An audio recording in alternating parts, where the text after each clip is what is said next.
नमस्कार, मी सुनील गायकवाड.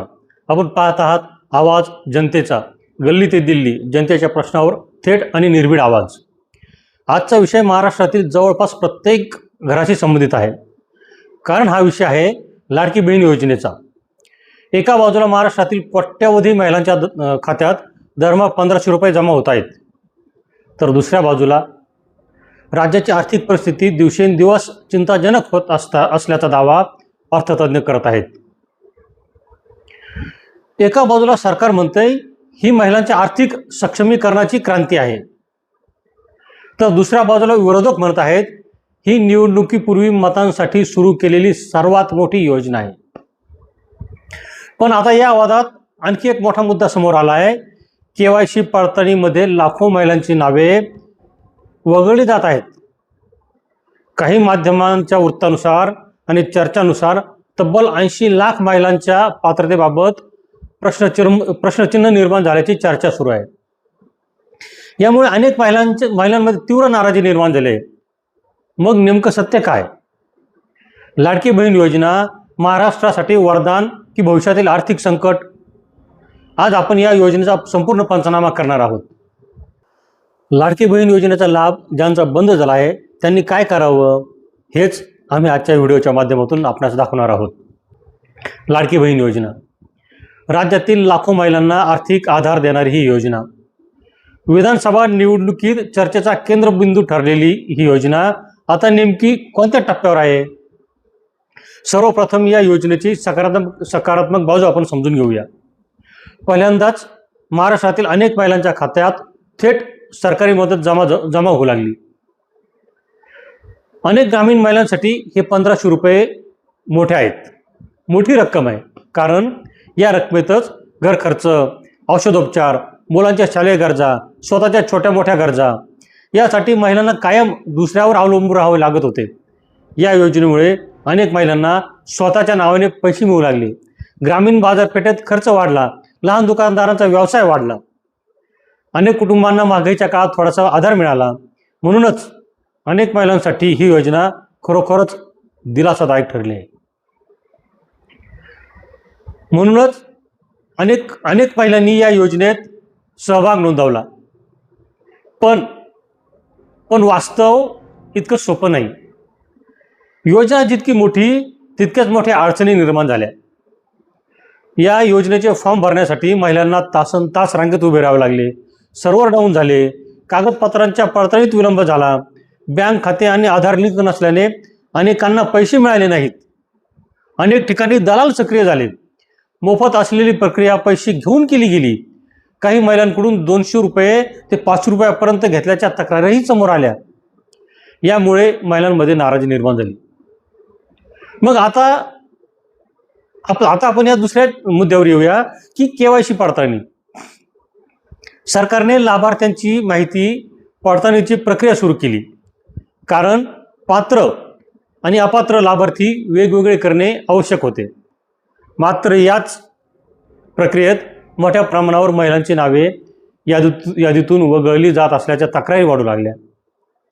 काही माध्यमांमध्ये तब्बल 80 लाख महिलांच्या पात्रतेवर प्रश्न उपस्थित झाल्याच्या बातम्या समोर आल्या.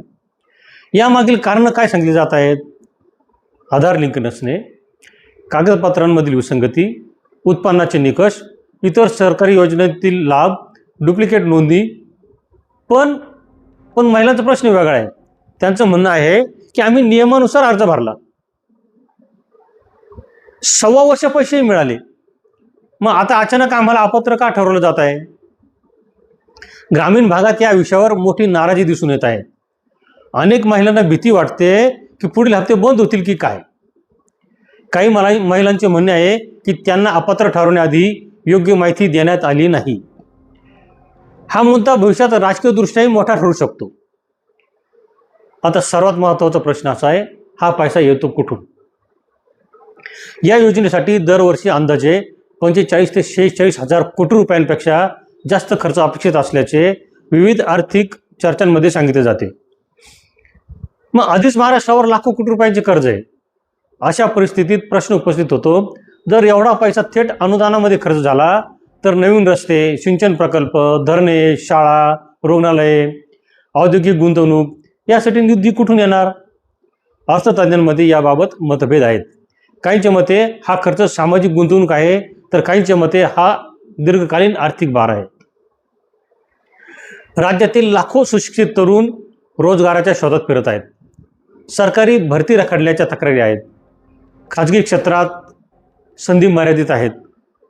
मग प्रश्न विचारला जातो, महिलांना आर्थिक मदत देणे योग्य आहे का? दुसरा मुद्दा हा आहे की चर्चेत असलेल्या आकडेवारीनुसार या लाडक्या बहीण योजनेचा सुमारे 14,000 पुरुषांनी लाभ घेतल्याचे निष्पन्न झाले. लाडकी बहीण योजना लाभार्थ्यांमध्ये सुमारे 5 लाख सरकारी कर्मचारी आढळले. सुमारे 10 लाख आयकर भरणारे लाभार्थी सापडले, तर सुमारे 5 लाख वाहनधारक लाभार्थी सापडले. म्हणजेच लाखो लाभार्थ्यांच्या पात्रतेबाबत प्रश्न निर्माण झाले. पण इथे एक महत्त्वाचा मुद्दा आहे, हे सर्व आकडे अधिकृत अंतिम यादी आहेत का, की पडताळणी दरम्यान समोर आलेली प्राथमिक माहिती आहे? कारण यात मोठा फरक आहे आणि आपण या कोणत्याही आकड्याची पुष्टी आमचा आवाज जनतेचा हा चॅनल करीत नाही. आता ज्या लाडक्या बहिणींचे लाभ बंद झाले आहेत, त्यांना लाभ मिळण्यासाठी शासनाने तात्काळ पडताळणी करून पात्र लाडक्या बहिणींना पुन्हा लाभ सुरू करण्यासाठी पडताळणी करावी. 4 महिन्यांचे थकलेले हप्ते विनाविलंब लाडक्या बहिणींच्या खात्यात जमा करावेत.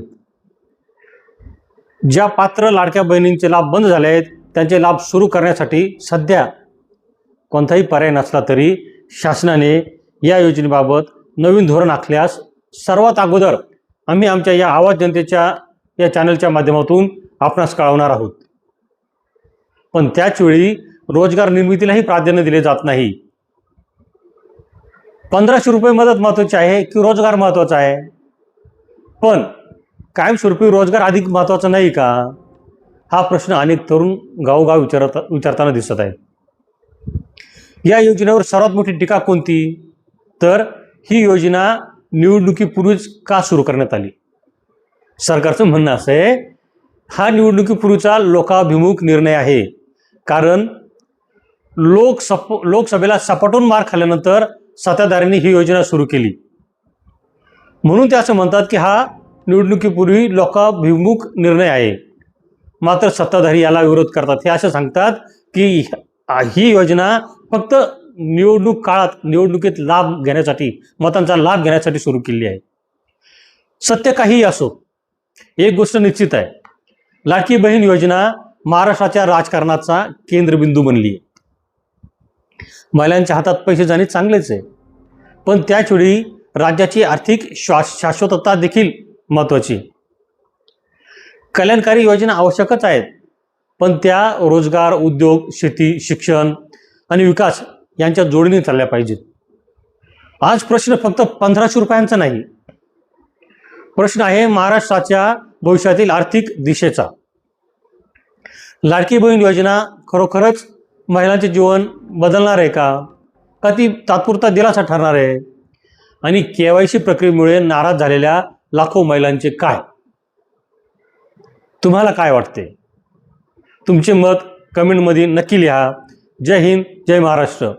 मी सुनील गायकवाड. आपण पाहत होतात आवाज जनतेचा. गल्ली ते दिल्ली, जनतेच्या प्रश्नावर थेट आणि निर्भीड आवाज.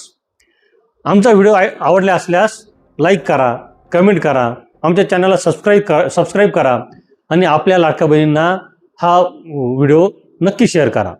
धन्यवाद.